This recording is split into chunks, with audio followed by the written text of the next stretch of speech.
Hi everyone, and welcome to Know Your Food with Wardee. I'm Wardee, a wife, mom of 3, and the lead teacher and founder of TraditionalCookingSchool.com. I'm also the author of The Complete Idiot's Guide to Fermenting Foods. I'm so glad you're here.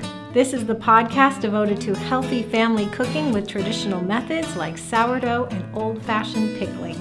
These foods are delicious, easy, healthy, and your family will love them. If you haven't already, be sure to grab my free gift for you. It's 5 free traditional cooking videos from inside Traditional Cooking School that will introduce you to my favorite fundamental techniques of traditional cooking. To start watching now, just go to knowyourfoodpodcast.com/watch. And now let's get to today's episode. Hi everyone, welcome to Know Your Food with Wardee. This is episode 156. For links and more, visit the show notes at knowyourfoodpodcast.com/156.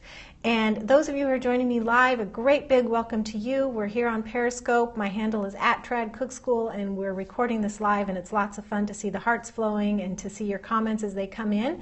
Keep in mind that if you're live, I love to see your first name, so anytime you leave a comment, just quickly type in your first name because I can read that better. If you're listening to this later via iTunes and you want to switch to the video recording, it is embedded at knowyourfoodpodcast.com/156, or vice versa. If you're watching this in video and you need to get on the run, like start doing your dishes or take the dog for a walk or whatnot, then switch over to iTunes. And knowyourfoodpodcast.com/iTunes is a way for you to subscribe. So today we have a great topic. I'm continuing this series, if you will. It sort of came to me the other day. Last week, episode 155, I shared 7 sourdough mistakes you might be making that I hope you would stop. And so continuing on that, we're going to talk about fermenting mistakes. Here are 7 fermenting mistakes you might be making, but hopefully not after today if you are.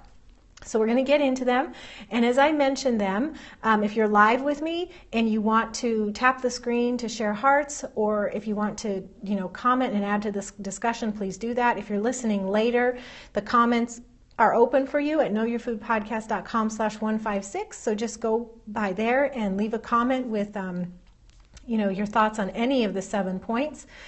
Which one resonates with you, or add to the discussion if you have some other mistakes you might want to add to this topic. All right, so let's get into mistake number 1, 7 fermenting mistakes you might be making. Number 1 is thinking you don't have what you need to get started. Now, I know I have this long list of things, call it a bucket list, call it a life list, whatever you want, a long list of things that I would like to do someday. Now, what is on your list? If fermenting is on your list and you haven't yet done it, maybe one of the reasons is, well, you don't have what you need to get started. Either you think it's too expensive, or you need to acquire special things because you see people out there and they use special bottles or special jars or weights or whatever, and you think you have to have that in order to start. Well, just scratch that notion. You do not need anything special to get started with fermenting. You need mason jars, you need food, and we all have food in our houses, right?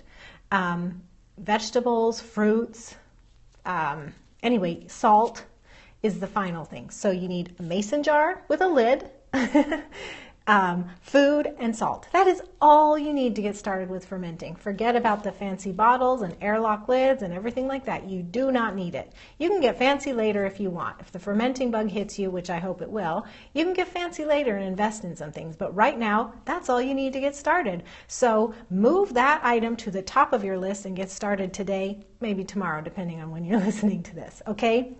So if the mistake you're making is thinking you don't have what you need to get started with fermenting, stop making that mistake and let's get started. And just so you know, I have resources to help you with that. Is of course Google, there is of course TraditionalCookingSchool.com, there is of course Traditional Cooking School, our school membership, and I have 2 books, The Complete Idiot's Guide to Fermenting Foods that I mentioned before, and Lacto-Fermentation eBook that's available at TraditionalCookingSchool.com. So lots of tried and true recipes, lots of resources to get you started, and I try to keep things very simple, not only for myself, but for all of you, because I want us not to have this barrier to entry of things being too complicated or hard, or tools getting in your way. So we keep things to the absolute minimum. And as I said, you can get fancy, but you do not need to. So get going with fermenting.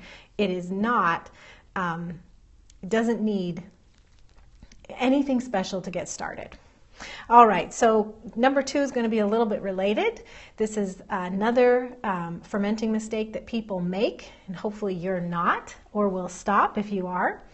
And that is thinking that it's too scary or complicated. As I said before, I like things to be simple, and I do my best to make them simple for you.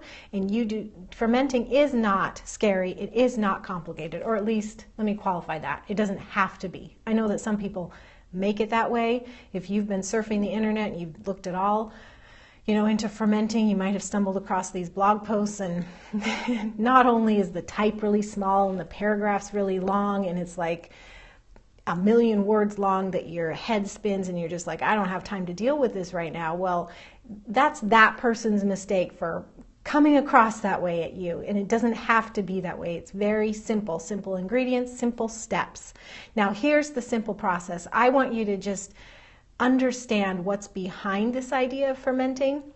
When you ferment foods, the process of fermentation is something that just happens completely naturally all over the world. Our compost pile is a process of fermentation. But inside our kitchen, when we're making sauerkraut or homemade soda, we're doing a form of fermentation that instead of making food rot and spoil, we're transforming it by exploding the probiotics, exploding the enzymes and the vitamins, adding beneficial acids that are really healthy for us. So we're making this fermentation process go in a positive direction. Not that compost isn't positive, but we're not going to eat compost. We're doing fermentation that goes in a positive direction so we can actually consume the food that we've fermented. And this explosion of probiotics and vitamins and enzymes and acids is a process that is completely natural, that we're just like nurturing in our kitchen. And how it works is, on fruits and vegetables, there are naturally abundant beneficial organisms called lactobacilli. And they're very simple in nature. They like a salty environment. They like to eat the starches and sugars in food. And so what we're doing is we're shredding or cutting up fruits and vegetables, and we're packing it in a jar under the protection of salt, because these good organisms not only like salt, but the salt repels pathogenic and putrefying organisms. So it repels the bad guys and it nurtures the good guys. And under these conditions, the beneficial organisms, they just feast on the sugars that are in fruits and vegetables. And these organisms are abundant on raw fruits and vegetables, organic preferably. And so if you give them this environment around room temperature in a jar under the protection of salt, they are just going to go to town and consume the starches and sugars in foods, and they're going to produce enzymes. They're going to multiply and create a larger colony of themselves, which helps to preserve the food because they're becoming a strong culture to repel the kinds of organisms you don't want. They're producing beneficial acids, more vitamins. They're softening the food. They're creating this deliciously salty, sour mixture. They're effectively preserving the food for later so you can hang on to it in cold storage. So this is the beautiful process of fermentation. It's not scary. It doesn't have to be complicated. It's very simple and it's very natural, and you're cultivating it in your kitchen so that you and your family can benefit from the health benefits of these fermented foods. Our health is in our gut, and our gut relies on beneficial organisms, and so by consuming fermented foods like sauerkraut and homemade sodas and chutneys and all these different things that we can ferment, yogurt, kefir, by consuming these foods regularly, we're repopulating our guts with what we need to be healthy. And the process of fermentation is just beneficial organisms eating sugars and starches in food and producing amazing things for us to eat, including more of themselves, and preserving the food. Very simple process, does not have to be complicated, and it's so amazingly healthful for us. So don't make the mistake of thinking it's too scary or complicated. Now, I don't want to minimize what does happen. It happens to me too. If you've never done something before, it can just seem overwhelming. And I think the real problem is that you just haven't done it. And so you don't know what it feels like for your hands to, chop. You don't know what it is like for your eyes to see what happens. And so you need to, number one, you need to just do it. But number two, what can really help is to see yourself doing it. And that's one reason why at Traditional Cooking School we have so many videos available to show you all how simple and easy it can be. And it's not that we need you to see me doing it. It's that you see me doing it or one of the other teachers, but you put yourself in my shoes, and when I'm doing something with my hands, you're seeing yourself doing that. And at 5 minutes later, watch the video, 5 minutes or whatever the amount of time is, we keep them short. After that 5 minutes is over, you see yourself doing it, and all of a sudden you're like, aha, that is really easy. I can do that. And that's where I need you to be. And if that takes just jumping in and doing it, or like a commenter just shared here on Periscope, do it with a friend. If you have a friend that makes awesome sauerkraut, say to her, next time you make sauerkraut, can I come over and just watch or do it with you? Or the other thing is, if I could be that friend for you in traditional cooking school, that is just the biggest thrill I could have, is to have you follow along with me so that you get the confidence to see yourself doing it. Because mistake number 2, thinking it's too scary or complicated, is a mistake. Now, it's an understandable mistake. We've all been there. I've been there with certain things, but it doesn't need to last or linger. We got to get you over that and get you into the simplicity and the confidence of it not being scary and it not being complicated. So that was mistake number 2. And I love your comments, and I love seeing the hearts that are flowing. So thank you. Keep it up. Keep sharing. It really adds a lot to this discussion. Number 3 of 7 fermenting mistakes you might be making: thinking you won't like it. It being whatever you're going to make, or this idea of fermented foods. I know that people coming to are like, ooh, ick, fermented? That can't be good. Well, here's the thing.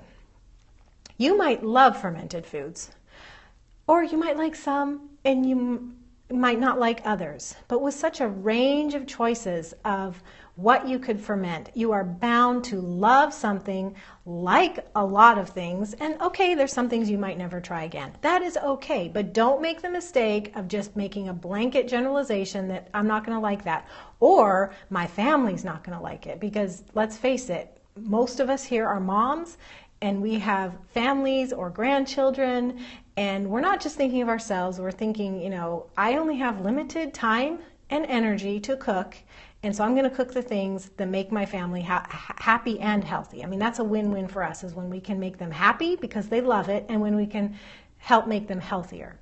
Now, their goal might not be health, they just want to enjoy their food and love what they're eating, but we're looking for win-wins on health and happiness. So don't assume that nobody's going to like fermenting. Let's do a little bit of thinking here to figure out how you can use fermenting in that win-win scenario, where you're not only choosing something that they're going to like, but you're also giving them the benefits of fermented food. So here's what you need to do, is think about what your family enjoys. If they love fruits, if they hate sour, you just know sour repels them. Well, forget about sauerkraut or really sour fermented foods. Let's focus on fruits. Do they love apples? You could make a wonderful apple chutney. If they like berries or other fruits, you could do a fermented fruit leather. Kids love fermented fruit leathers. So there's a lot of options in terms of fruits. If they like sweeter veggies, but they don't want the sour veggies, well, you could focus on ginger carrots that are in Nourishing Traditions or inside Traditional Cooking School. You could do a carrot chutney with raisins and nuts. I have a great recipe for that inside our allergy-free cooking eCourse or eBook. So kind of the sweeter veggies, like carrots, and you turn it into a chutney, or you add a little bit of spice or sour, but the base of it is the sweet carrot. Makes fabulous fermented side dishes for a salad, or next to grilled meats, or next to a sandwich. So you really have some options there for your family. Now, sauerkraut. Let's just talk about the sauerkraut issue, because a lot of people think, oh, I hate sauerkraut.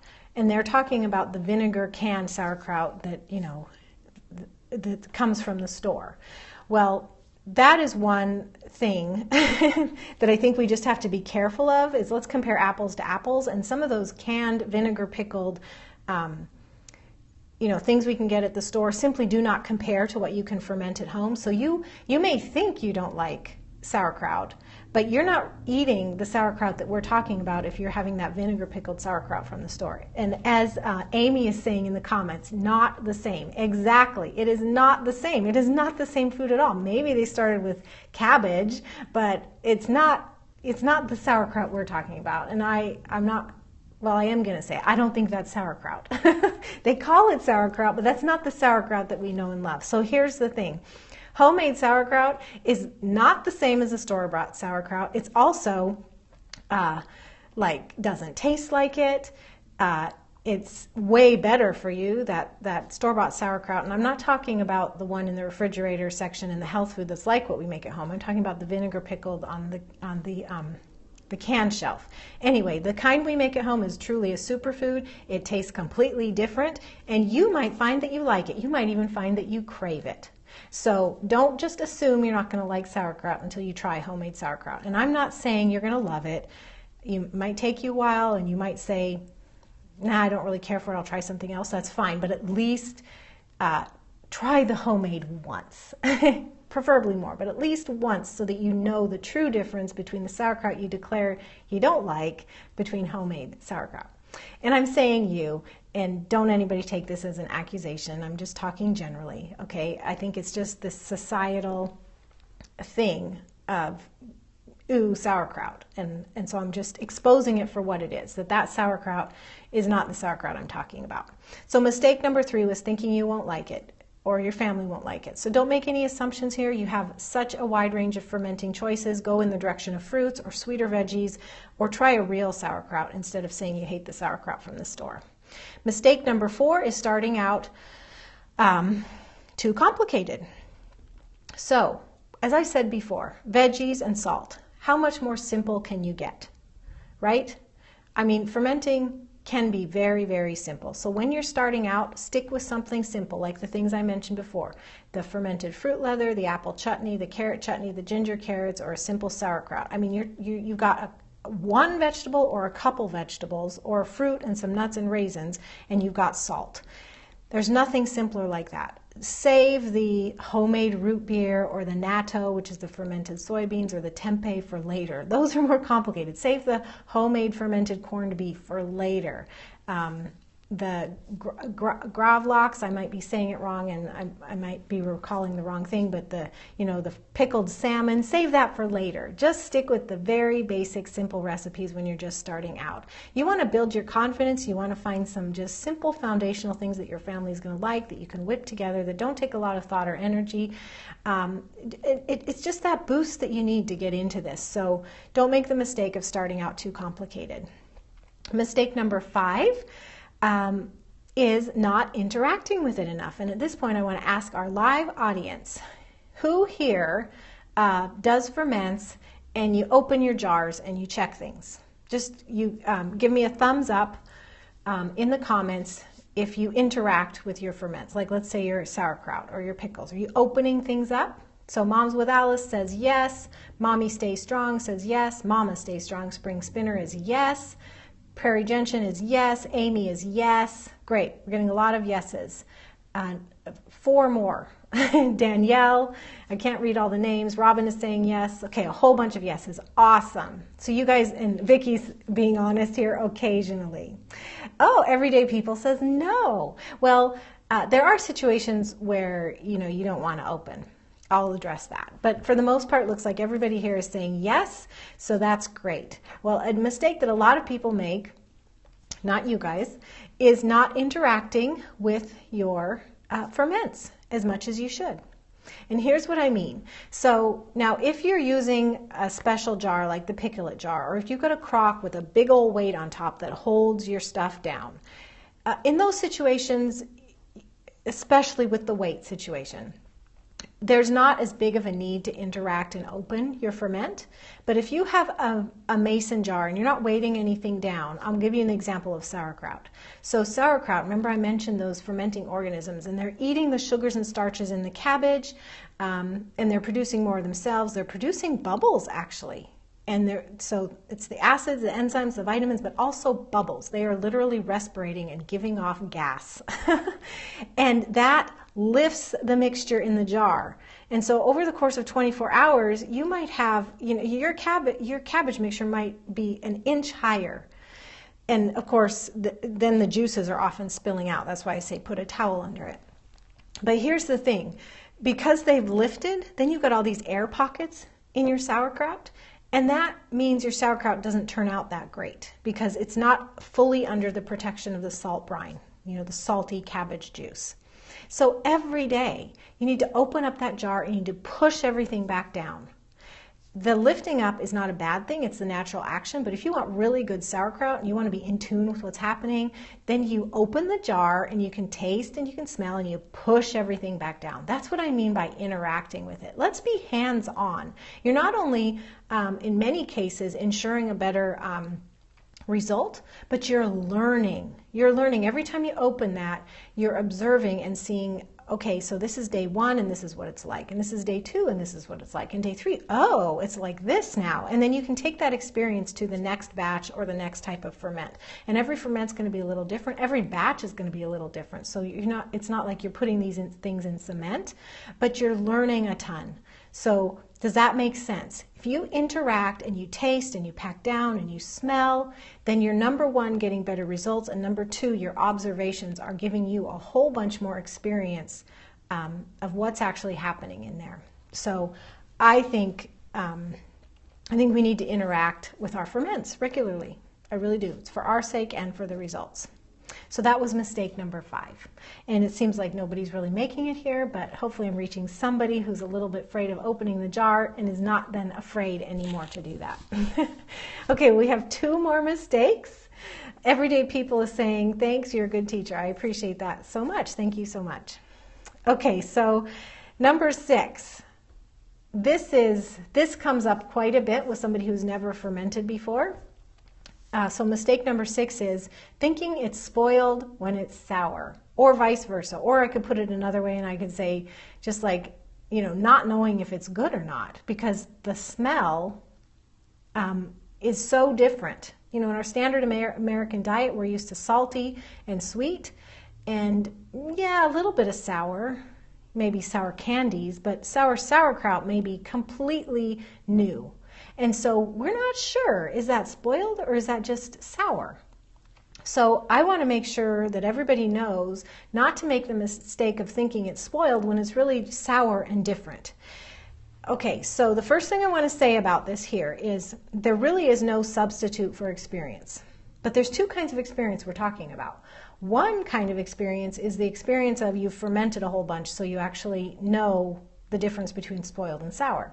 But the other kind of experience, nobody has to teach you, you have it. And that is the experience of your nose with other foods. Your nose has the experience of knowing when something is repulsive and spoiled. And you need to trust that. So when you open up a jar of something that you're fermented, or you open up a carton of milk or sour cream or buttermilk that's been in the fridge for a while, your nose can tell. I mean, if that is so repulsive, you feel like throwing up and vomiting, sorry to be graphic here, but repulsive smells make you gag, and it's different than smelling something that's unfamiliar or sour. Your nose does know the difference. And I'm making it very black and white. I know it's a little bit more nuanced than that, but what I'm trying to encourage you is to, your nose knows, exactly. What I'm trying to encourage you is to trust that knowledge that we all have on what is spoiled or not. So if something smells repulsive and makes you want to vomit because it's just so bad, then it's spoiled. But if it's sour or different, if it's kind of like stinky cheese, but it's not like vile, and I know there's people that would call what we think is, amazing vile. So that's why I said this is a blanket statement that's not totally applicable. But anyway, if it smells sour or different, it's not spoiled. And so trust your nose when you're starting out, and over time, as you do more fermenting, you're going to gain the other kind of knowledge, which is the experience of tasting and smelling and observing different kinds of ferments, and you'll build up even more of the ability to discern. Now, this could sound scary, and everybody's thinking, people who haven't fermented, you might be thinking, oh no, how much am I going to run into this? Well, here's the thing. Very little. Even though occasional ferments are not going to turn out, that's not the norm. Success is much more likely. Success is mostly what happens, especially if you're following tried and true simple recipes like the ones I have. You're going to have success most of the time. And like I said before, you'll have variances from batch to batch because your room temperature is different, or the vegetables you're using are different. That's all within the realm of normal. But mostly you're going to be having success and very few failures. So that was mistake number 6, thinking it's spoiled when it's sour. And I have one more. And this one is like a challenge, okay? And I'm preaching to the choir too here, because we are all susceptible to this. And so number 7 is giving up too soon. Don't give up if you don't like it. You can tweak it and try something different. You can try a completely different recipe. It is the sauerkraut or the chutney or the ginger carrots or the kombucha, whatever you try. Just because you don't like it, don't give up fermenting. Don't throw the baby out with the bathwater. There are so many different types of ferments you can try. Fruits, vegetables, beverages, to meats, all kinds of things. So you don't like one, try a different one. Tweak it a little bit, but do not give up on fermenting. Don't give up. This reminds me of the recent series I did on the podcast, The Kitchen Rules, and I want to say it was Nancy, but I could be remembering incorrectly. She submitted a kitchen rule, and it's one of the last ones I did, and it was don't give up, don't quit. Well, this comes into fermenting mistakes you might be making. Don't give up. Here's the thing, just like a child, we've all read this. Oh, yeah, and this is a great point. Annie is saying she didn't like her first taste of garlic kraut, but after 2 months in the fridge, it's delicious. That is a great point to make. So not only do you try a tweak on the recipe or you try a different recipe, but the one thing that you didn't like, put it in the fridge and let it age longer and you might like it. Those 5 to 7 days or whatever the recipe says for the initial ferment, it's not done. You move it to the fridge and it ages more. It might mellow out, get more complex, be not quite so sour, not quite so salty. It will not totally, it will change. That aging will change it and you might love it, just like Annie said. So great point. Thank you for adding that. So we know this about children. When we're introducing new foods, we may have to put it in front of them a dozen times before they're even going to accept it. And a dozen times of seeing it, taking one bite, whatever the rule is in your house, it's going to take a while. If they're leery at first, it's going to take a while for them to accept it and possibly like it. Well, we're the same. We might be grown-ups, but we're the same. We might, ourselves or our spouse or, our parents or, our sister-in-law or brother-in-law, we know people who are like, ooh, ick, I don't want to do that. Adults are picky too. And here's the thing, it's not just a mind over matter thing. I mean, part of it is, but if somebody is on the standard American diet or coming off of it or has been on it for years and years, we are literally addicted to the salty, sugary, chemical flavors of foods. And we can't just change like that. We may want to, but our bodies rebel, our taste buds rebel. You can't talk somebody into liking something that they don't like.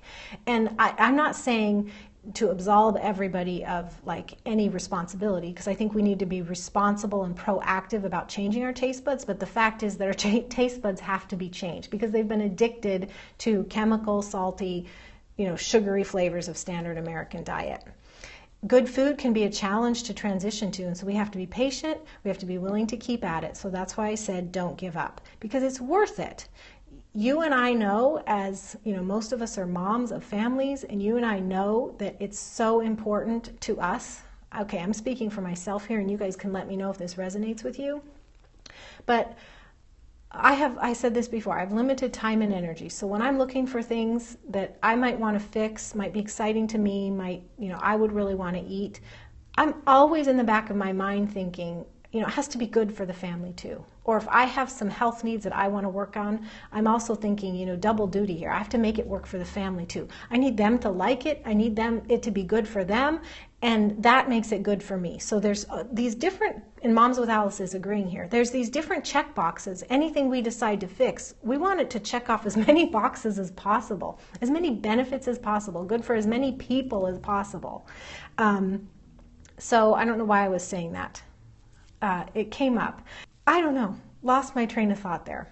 But the point is, as moms, we want to check off all these boxes, and so we have to make decisions about what we're going to fix for the family. And so it's really important that we make these decisions and decide what to fix for the family, but we don't give up, because these goals that we're working after for health and happiness in our whole family, not just us, is worth going after, and it's also worth not giving up when you have somebody who doesn't like it or doesn't quite work out. And the example I want to give you, and mentioned this before, and even one of you said, Amy said it's a completely different thing, sauerkraut. I can't tell you how many people have come to me and said, I hated sauerkraut, but I made homemade sauerkraut and I love it so much. I just ate the whole jar because my body is like saying, I need this, I crave it, I must have it.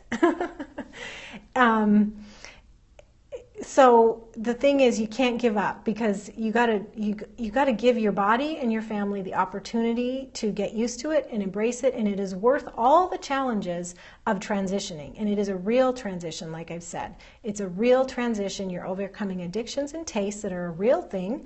Part of it is the mind to decide, and part of it is the body needs time to adjust. And in the comments, I see we have a dude here who's saying, I'm a dude and I need good food too. Yes, I do not mean to exclude anybody here. I know that I'm primarily talking to moms like me, but it's surprising how many dudes we have at Traditional Cooking School who, I don't know, I should ask all of you. Maybe you are assuming some of the nurturing role of your family in the Slack, or because it's your passion, I don't really know, but I love that you're here. I think it's so, so cool that we have dudes that are looking for good food too. All right, so as we wrap up here, I would like to know, I'm gonna recap the 7 mistakes, and I would like to know from those of you who are here live, if Vicki is saying the dudes are great in Traditional Cooking School. That's so true. So as I read the 7, I'd like to know from those of you who are live and those of you who are listening later. So live, you can type in the comments. Later, you can go to knowyourfoodpodcast.com/156. I want to know which of these mistakes you're making.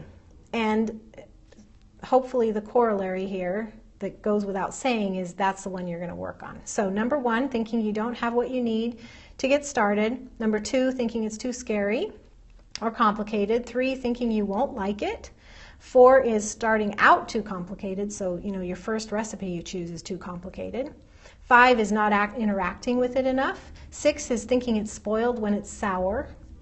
And 7 is giving up too soon. So take a moment now, and those of you who are here live, give me some instant feedback here. If you're making any of those mistakes, you could just do a number if you remember the numbers. So Prairie Gentian says a scary one. S. Fremer says number 6. Moms with Alice says 4 and 7. Annie Kate, non-interacting enough. Vicki says number 5. Connie says my mistake is never trying to ferment, but I'm encouraged. Thank you. So Connie, get started. Sandy says not interacting, and Lynette says afraid I won't like it. Yeah, I mean, these are, nobody's laughing here because these are all very real things. Healthy Yaya, 1 and 3. And I can't read your name, says my biggest mistake is not trying. That's a good one. Everyday people not interacting. I think everyday people, you are our dude, our resident dude today. Well, good for all of you. I mean, the first thing is just to own up to what your hurdle is, because when you know it, you can fix it. So now I'm going to make you commit to fixing that.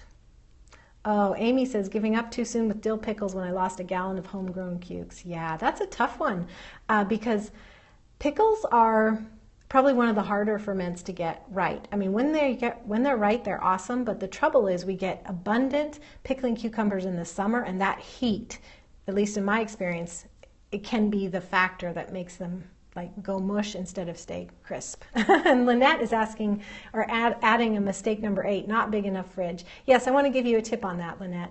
You can freeze your ferments. So if you have a bigger freezer than fridge, you can make your ferments, and a lot of them will freeze.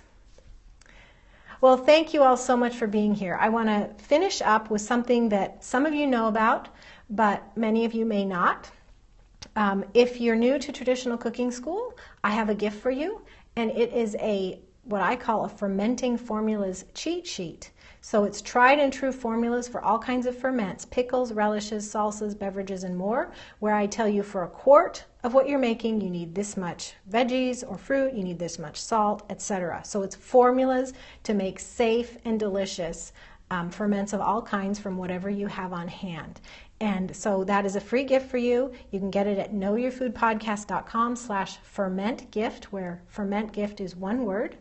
and that's where you can go to sign up for it. So again, it's a free gift, and signing up for it will put you on my email newsletter, my email list, and I send out tips and inspiration nearly every day.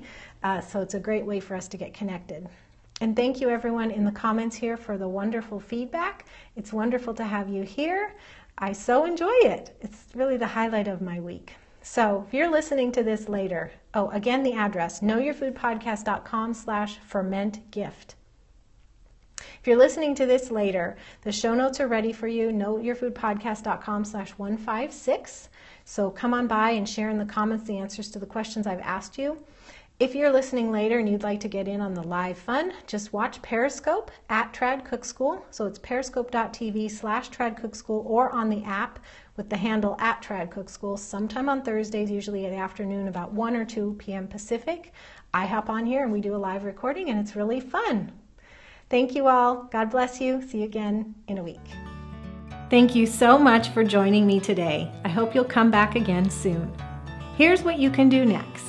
You can visit the show notes for this episode to get links and more resources about today's topic. Just visit knowyourfoodpodcast.com/ and then without a space, type in the number of today's episode. You can stop by knowyourfoodpodcast.com/watch to get 5 free traditional cooking videos from me. It's a gift. And finally, you can subscribe to this podcast on iTunes, the podcast app, or Stitcher. If you're on a mobile device, just search for Know Your Food with Wardee right in the app. If you're on a desktop or laptop, just go to knowyourfoodpodcast.com/iTunes right in your browser. And while you're there, please leave a rating or review. I love to get your comments, and your feedback makes it much more likely that others who are interested in traditional cooking will find my podcast too.